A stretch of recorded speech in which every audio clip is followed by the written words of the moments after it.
remember my mother coming over. I haven't seen her, because I severed ties with family because of the guilt, the shame, and I just didn't care. That wasn't who I was, but moving on.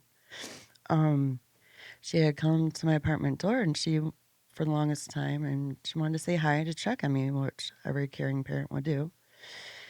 And I remember she had brought me a Taco Bell, and she looked at me. She literally dropped the food and dropped her knees and started screaming. And at that time, I, was out of my mind. Like, I didn't even care to know what was going on. But you were like standing there? I was standing in front of my mother. Yeah.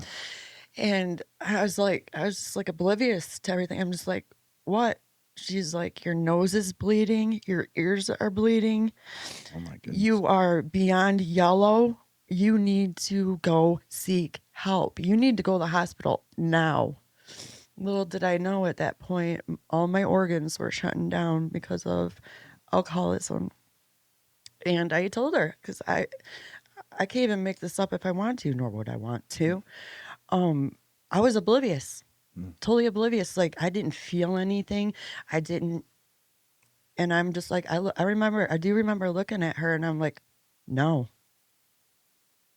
And she's, my mother's reaction, it didn't bother me. And I slammed the door in her face. Wow. And I crawled back in the house pretty much like a creature I wasn't even. And I picked up that drink again, bleeding out and everything else. Wow. And then my friend at the time, he was living with me. He's like, bro, you need to go to the hospital.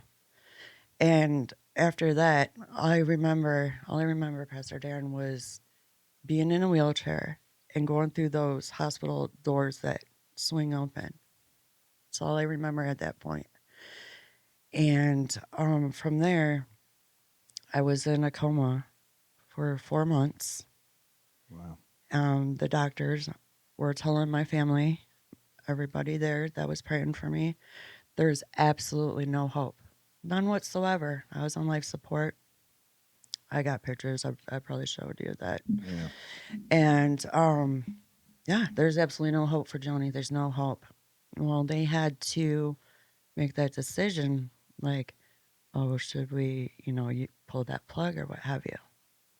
I put my loved ones in that position, and they did. And this is where I'm going to tell you guys that God is beyond real. I'm getting goosebumps right now because still to this day, I'm like in awe. I was pronounced dead for 8 minutes and I sat back up. I sat back up. After 8 minutes. And I remember after I came to with all that, I remember my mom telling me when I was in ICU that the first thing I said was, we're not in Kansas anymore. And my mom still to this day laughs about that. But after that, I was in ICU, regaining, mobility and to the best. So let's like recap this here for a minute. Yeah. So yeah, you're in this coma. What put you in the coma? Do you know? I mean, You don't even my whole remember. entire. You just well, remember going into doors. Yeah, I didn't remember anything when I was in a coma. I do remember dreaming though, hardcore. Really? When they told me that my brain was gone, everything was gone. Wow. And yeah, to the point where they told your parents, you're on life support. They don't think you have any hope of making it. So they have to make the decision to pull the plug or not. And so they do, right? Which I can only imagine what that is like.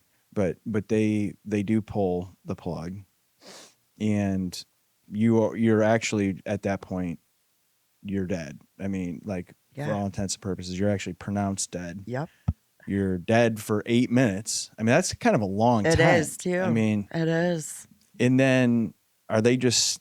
I mean, obviously you wouldn't know, but like, is your mom like sitting there just watching you or at that point? I mean, you'd think after 8 minutes, like this isn't going to happen, or Well, from what they had told me, because I mean, being in that situation, we can only imagine. My mom told me that obviously being a parent, you don't want to let Oh, your child go.